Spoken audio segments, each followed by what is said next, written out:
such an asshole. So let me not professional. God dang it. I am not professional. I want to take one note. Parents do it for themselves. There, I forgot to make that final note. We got a request from a Hoyle Freundleben lady. Oh, with the boobs and the legs and everything. Hoyle. Hey, Cappy, I have another video request for you. In my previous video, you mentioned that you couldn't help but think about the Mustang given my name is Shelby. You were correct in how I actually got my name. My mother likes cars, so she did, in fact, name me after a car she couldn't afford. I can't afford a Shelby. I know they're pricey. I don't get much crap for my name since only white men typically know what a Shelby is, so it's fine. But I do, in fact, have a stripper name. So this brings me to my next question. Is Shelby a stripper name? Okay, like Desiree, that's a stripper name. Any kinda it was very popular, maybe in my generation, a little bit younger, where single moms would name their daughters, basically an Obama strategy, which is Hope. They'd name them Hope, Faith. What was some other ones? Oh, there's some classic stripper names you all know. That the research I did didn't mention stripper names, but, I wish they did. But I wouldn't have pegged Shelby as a stripper name. So this brings me to my next request. I would like for you to talk about the effects one's daughter would typically go through if they've been named after an expensive car. Feel free to roast my name in particular. I would be honored. The lady that was named after the Mustang, Shelby. I said, "Well, did you become a stripper? And can I expand it to dumb names? Girls with car names aren't all that common." And then she said, I think her sister did become a stripper. I probably got a normal name like Jessica or something. So let me pull up my notey notes. And I had my opinions and biases. I mean, in general, here I'll tell you this. Let me tell you something. Let me tell you this. Where'd my notes go? All right, look. And this was one of the few conclusions that I could say convincingly about people that name their kids stupid names. The parents are doing it for themselves, so you're gonna find out based on the research that it really doesn't have an effect, but it can make in terms of your socioeconomic success, but it can send you down a different path, and there are other non-socioeconomic consequences to that. There's actually some pros and cons to having unique names. But it is without a doubt reflective of the parents trying to brag. Even without the research, not the average parent in America doesn't do the research to say, should I name my kid a stupid name? They want to be almost. This is fact. They almost, in totality, do it for their own self-aggrandizement. I have a unique sounding child's name. Oh, I'm going to be edgy and unique. They found out that liberal moms would tend to name their daughters more culturally obscure, not the boys, but their daughters more culturally obscure things. So that, haha, see how educated we are. We have a history degree and they name it Theodora. And then everybody, oh, obviously the warrior queen who saved the Byzantium Empire and the Nika revolts. Of course, naturally. Um, but and then lower socioeconomic. They focus some studies on black names, which obviously would be part of the research here, but um, just lower socioeconomic status. They'll do edgy things like spell the name differently. Or if you're particularly identified with your culture and they focus predominantly on the black community, yes, this is where your Ladashes and your Shaniquas and your hyphenated names and your Devons with a fucking apostrophe. The whole point was that the parents are doing it for themselves, which is already kind of a disadvantage in that regard. And I will tell, and without having to have research or studies done, hang on. without having to have research or studies done. It's just common sense. Don't name your kids stupid fucking names because they're gonna, as Eddie Izzard said, lest they get the shit kicked out of them on the playground. Engelbert Humperdinck. Look up Eddie Izzard's skit on Engelbert Humperdinck. So you're already kind of going from it's not going to be a death knell to your life. But your mom was thinking about a car, right? Yeah, and there might have been some drawbacks where you have someone like, "I'm gonna be edgy, I'm gonna be cool. Hey, I want you to be Practical and Ward fucking Cleaver." How's that sound? However, the research that has come out is kinda interesting. I found, let me get the image that I had. And this is, as with all social sciences, it's kinda dubious, but it's not so cut and dried. So here's an article. Today's data scientists seem obsessed with figuring out if our unique names will help or hurt us. According to research, of course, they don't link to the research. This is, again, journalism with academia. Take it with a pound of salt. Having a weird name actually boosts our chances of gaining promotions and friends, but it can also penalize us at work and on dating apps. That's true even with A-list celebrities naming their kids as if they're Hunger Games heroes. You can't tell me Psalm Kardashian West and Lyra Antarctica Sheeran aren't planning a revolution, something or other. So the unreferenced, unlinked research to that shows different results in different fields, different pros and cons. But then I listened to a podcast, which you can find, Freakonomics. They have a podcast and they did a 50-minute podcast on this thing, and it was quite the production. And I think they have the best information. So let me summarize um, what they found. Probably the most interesting thing they found is that your name does not have an effect on your economic status. Yet, and this is why I say it's a little bit harder.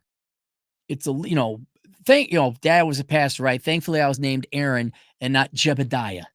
I mean, that's fine in the Mormon community probably, but, probably shouldn't be naming your kid Ezekiel, no matter how much you may like Ezekiel. Old Testament prophet, and am I right? I forgot all the Bible history I was taught. But, what these economists did is they did a longitudinal study. They found, they're focusing on black names, and they went back in the 1960s and 1970s. Uh, Department of Health of California had recorded all children born in California as they were named, and then a little bit of information on the parents. And what they did is they took two black girls who were born, not just these two, I'm just giving you an example. What they did several times over is they would find two girls born roughly the same time, same neighborhood, same socioeconomic. There's some information about the parents, so they try to match it up as close as possible. And the only variable that was different was one of the black girls was named whatever Sue, and the other one was named Latoya. And then they researched them today or whenever they did the research 40, 35, man, well, 50 years later now, I guess. And they found that there was no real difference in the socioeconomic outcomes of those people. However, there was another one called an audit study, and I think maybe I tried this when I was younger. I did the reverse of what they did. I put a black name in because I was like, I can't find jobs. Well, maybe you're doing affirmative action. And I sent out, God, was it Jerome Clary? I'm not joking. Maybe it wasn't Jerome, but it was a black sounding name. Jerome Clary. He's out there somewhere. Um, and I sent out my resume and I didn't get any responses either. So I think it was just I went to the Carlson School of Management. It's a shitty school and no one wants to hire from it. That'd be my guess. Anyway, the other studies they've done is where you'll send out Tyrone Smith and then Bob Smith.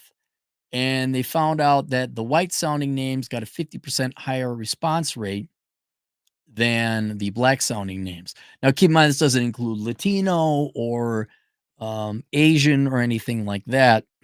It was just, just black and white. That was, they're focusing more on causes of black poverty. And they did find out that, yeah, you are less likely to get a call back. However, when they find out, well, but everyone, their names don't have an effect on socioeconomic outcomes. The interesting thing they found out, and I've experienced this not through names, but a different way, I'll tell you, is that, okay, let's say you have a very unique sounding name. It could be ethnic Shanae, all right? It could be Madison spelled S-I-N. He's so fucking edgy. Oh my God. Tell me your mother. Never mind. I won't say anything. Um, or you could just have a very obscure Asian name when transported into English phonetics sounded weird. Yes, you would probably not get call back from formally submitting a resume, but it's signaled to other people out there who are of same ethnicity, obscure sounding name people. I'm sure there could probably be a guild. Like how many Shelby, when you see somebody named a weird name, you get a little sympathetic towards them, right? What they were saying is that in informal employment, which is how majority of your employment is done, is they, oh, Tyrone, I'm black, I'm going to help out Tyrone. And maybe it wouldn't be in a formal, because you're sending your resumes to HR, and HR for the past 50 years has been nothing but a bunch of hate-filled liberal white Karens. So no one's getting employed anyway. But they love minorities. They vote Democratic, except they curiously don't give you a job. They don't give you a call back on the job. But in having a unique name, you stand out. And if we get into Bell distribution curves, there's both pros and cons to being solidly, named or Jenny Jennerson versus Shabu Baba Babi Bibi, like the Kylie and Peele comedy skit, if any of you even got what that thumbnail represented. If you are common, if you're going to play by the rules, if you're going to be obedient, if you're normie conforming, having a normie conforming name will work, especially if that's kind of your personality in the field that you're going into. But if you are statistically odd and you stand out, you stand out. And so they were speculating that, oh, okay, uh, Alejandro. Okay, liberal white Karen who just can't wait to have the country filled with illegal immigrants. Just she masturbates nightly thinking about the demise of the US unless she has to work with you. Like if you're moving in the neighborhood, oh my God, what are those non-white people doing? Oh, well, not here. I meant over there, typical liberal white gals. Um, was it she may not hire you, but Jose is like, oh yeah, put him in, yeah, let's get Alejandro in here. There are other things in part from Curse of the High IQ when I was doing the research there. Yeah, there are advantages to having a freakishly high IQ. None of which come to mind right now. But if you're aberrant, you do stand out and you will attract attention. The one I was going to talk about here is, dude, I tried good grades, obedient, internship, work hard. I could not do it in normie conforming inferior land. I couldn't do it. I did not have any real success or stable employment until invariably I went out and employed myself. But especially when I started mouthing off and telling people what I thought on the internet, whether it was the blog or more modernly with podcasting YouTube. And you become a lightning rod for right criticism, and you might be picked on the playground, but you also become a lightning round for success. And what it does, it's kind of like pick a team. Liberal or conservative, Green Bay Packer fan or Bears. I'm trying to think what other, if you pick a side, that's you get access to that network. One could consider religion, all right? Let's say you're Jewish because they never use connections. If you say you're Jewish, okay, fine. The world hates you and free Palestine and all this other stuff. But there's a group of people who'd be very happy to consider your resume. You're happy to be black. All right.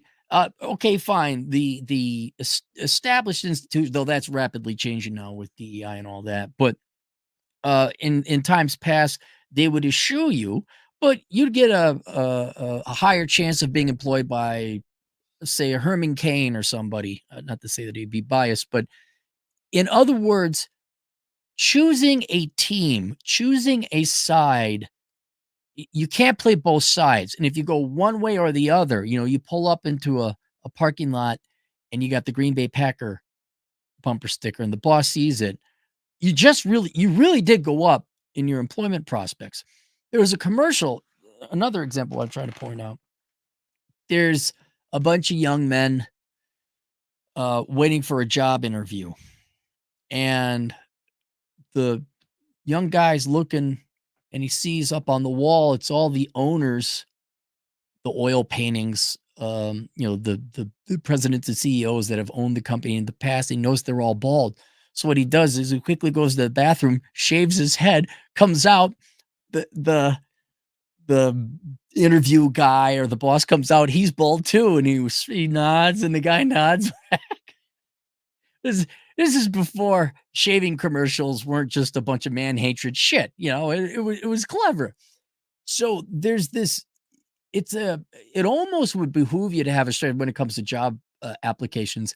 Have like use your middle name if it's normal, but yeah, okay. Let's say your name is Shaniqua. Well, how many ladies are in the HR department who happen to be black right now?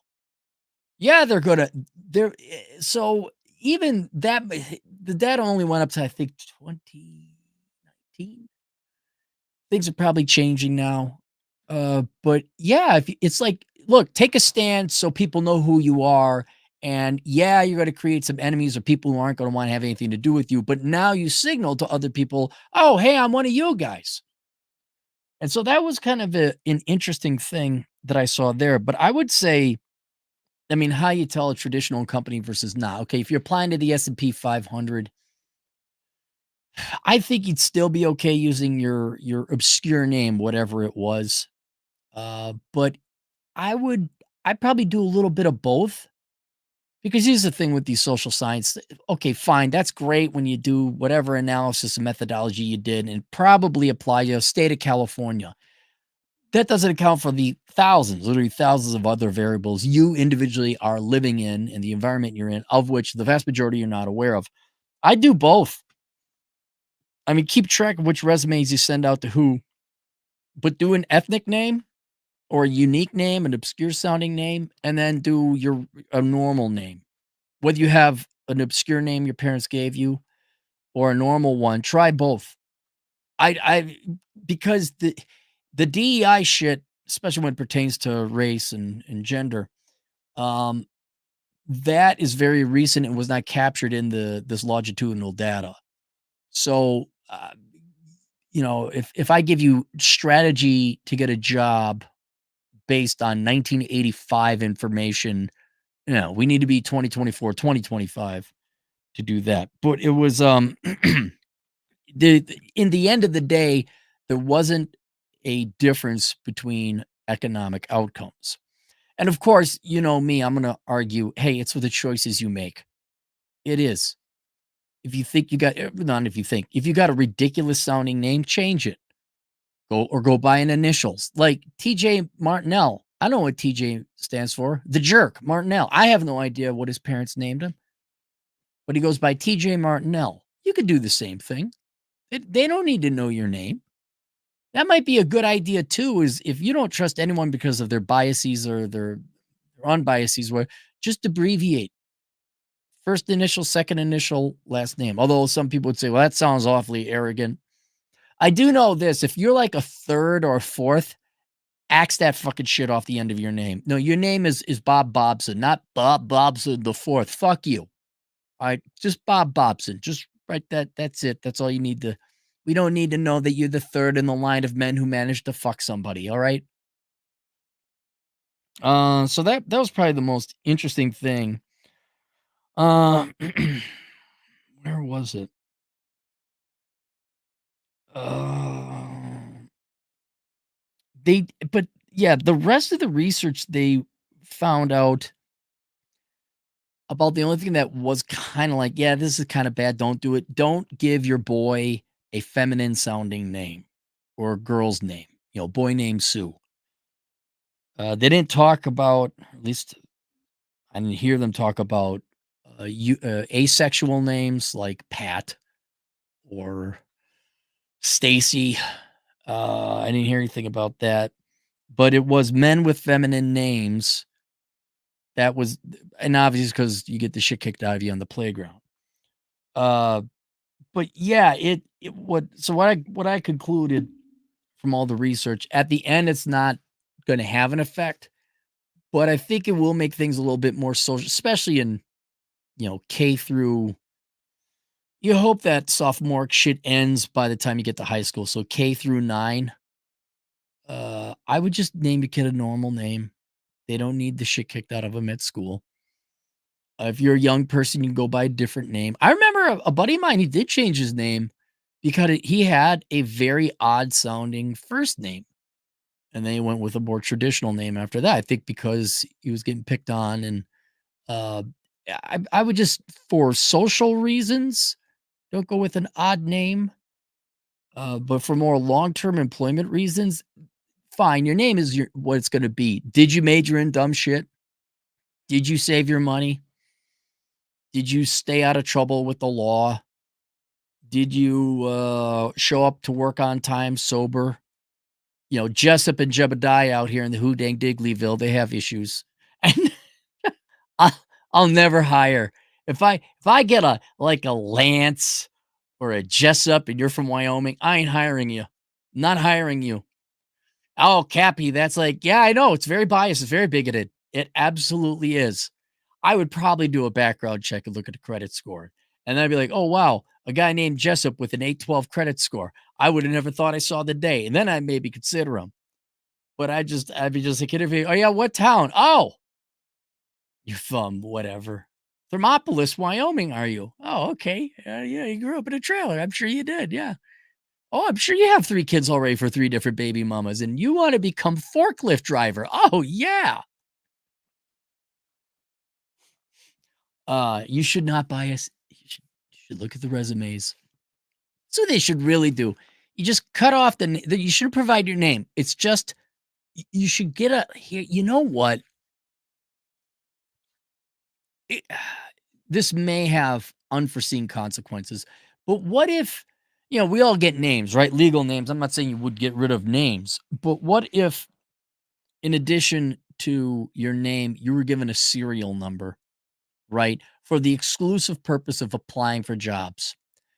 And you had your contact, like, phone number, or like a non-identifiable email, right? So there'd be no way to know their name, know their gender, know nothing about them. It's just serial number 187253421 has applied for this job, and they have a indecipherable email address. You can't tell one way or another who it is. That would solve a lot of the problems. Down the road, you could pull a credit report, although you'd have their name then. Um, but yeah, I would say there was some interesting. You have problems with online dating and da da da da da da.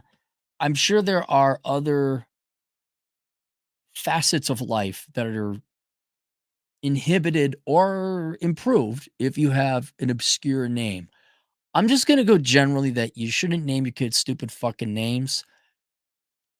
For you ladies with your 92 IQs, we're like, I'm gonna spell it differently. It's gonna be Cindy, but with a Sindee. Ha ha ha. Please stop that.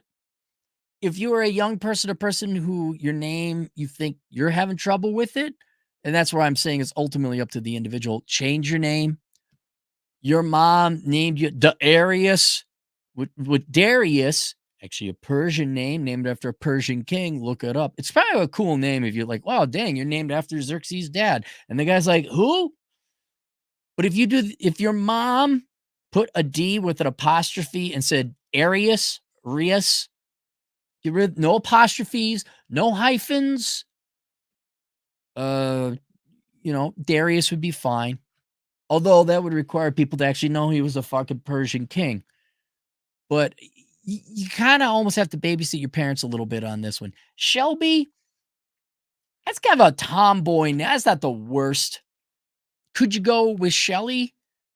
Could you go with something else? You would know individually if you're having trouble due to your name. And they did. They had a couple anecdotal interviews where one gal was named, what was it? And she just changed her name to Dee Dee. I think she shortened it up because her first name was ridiculously long and complex. And she just called herself Dee Dee and she started getting jobs. So I think it really is based on the individual and where you are that has that effect.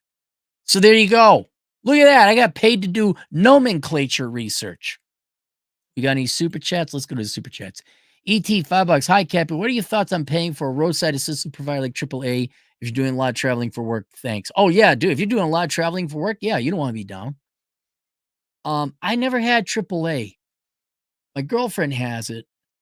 We've used it occasionally, but I've kept the cars in pretty good shape. A matter of fact, now I think about it, I've never been there when she used AAA. I mean, it's not that expensive. It's worth getting. I think you get some discounts too. A matter of fact, oh no, that's my buddy Costco membership. You get some great flight benefits if you're a Costco member, by the way. I AA or AAA, there's a lot worse things you could be spending your money on. And yeah, if you're working and you don't have time to be down, I would absolutely get AAA. And then if your company doesn't pay for it, it's a tax deductible expense.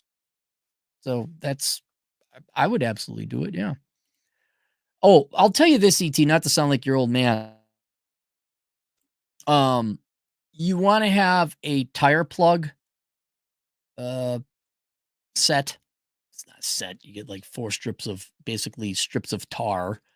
You get looks like a corkscrew, and then you get a screwdriver that has like a little hook hole on the end of like a thread. And I would have that to repair because by the time the AAA gets out there, you probably could have fixed it yourself. Get a thing and fix a flat. And then I get one of those jumper packs in case your battery dies. So that just be so you're not on the road for 3 hours waiting for AAA. 30-year-old mulberry tree, $2. Shitty name equals hoarder parents. I bet you anything. I don't know. I don't know. Yeah, the research results are all over the place. Like, you'll do better at bowling, but you'll suck at online dating. I'm like, how the fuck did you figure that out? Uh, there really wasn't much to take away from it. Uh, and it's something people don't have to know your real name. Christoph Anon, $5. The proper response to a dumb name is to legally change your name on your 18th, then leave them. There is no excuse. Aaron Deschiel, 20 generous dollars. I think a new guy. I couldn't agree more. Yeah, but you got to admit, it was great lining up in alphabetical order, right? I mean, when you were in school, line up alphabetically by first name. Like, that's pretty fucking cool. It's like, L, you fuckers, get out of my way. Stand up. Let the man come through. Let the man come through. And air's not that bad of an. I mean, that's common. That's common enough. 30-old mulberry tree, $2. What is the cost per capita of buying Karen pizza? Like, we all got to buy a Karen a pizza? What? You lost me there, mulberry tree. Alex Patino, a truck driving Latino agent in the field for $5. A World War II Medal of Honor recipient. His name was Jacqueline Lucas. Spent his childhood bashing heads. If he was not called Jack, he joined the Marines at 14. Exactly. Here's one thing. Don't name your son a girl's name or a feminine name, okay? And nowadays, that would require the dad to be present until it seemed the moms were more influential in getting obscure names. Dads, no, his name is Steven. His name is Alex. Get in there. Don't let her name him that. And then if the mom names him that, you can name him, Jack. You could call him a name. And then when he goes to school, like, yeah, just have him, that's not your name. Okay. And then talk to the teacher. Don't use this name. Use his name, David. Okay. James G, $5. Cappy, what's your Hebrew name since you're one for? I'm not okay. Look, literally, I've never been to a synagogue. I've never held a Torah. I have been to bar mitzvahs and bat mitzvahs of other people. It wasn't until I was 21 did I find out, because my grandma, my mother's side was Jewish, that technically, based on how the Jews do it, I'm technically Jewish. I've never practiced. I didn't, and I think my grandma way back in the day converted to Christianity, so I don't know if she was de-Jewified or whatever it is. Um, that I don't think I've well, isn't Aaron a Hebrew? Wait, Aaron's Hebrew, right? Moses and Aaron, right? They got the Jews, so I guess Aaron is my Hebrew name, right? It's, yeah, but if you mean the curvy Hebrew language, the letters, I wouldn't know. I there's so look, all we got was some really good food that was kinda passed down. That was it. Um, but yeah, it is only in the most technical of senses I have any Jewish lineage. A 30-year-old mulberry tree, $2. Bring on the hubbub. Pay for segs with credit card. Let's go. Christoph Anon, $2. Gaius Julius Caesar Augustus Germanicus Caligula. Was that the guy, the whole his name? And 30-year-old mulberry tree, $2. I'm just saying HR Karen's writing everything off. Why was there, you don't have to do another super chats. Were Karens writing off their pizzas?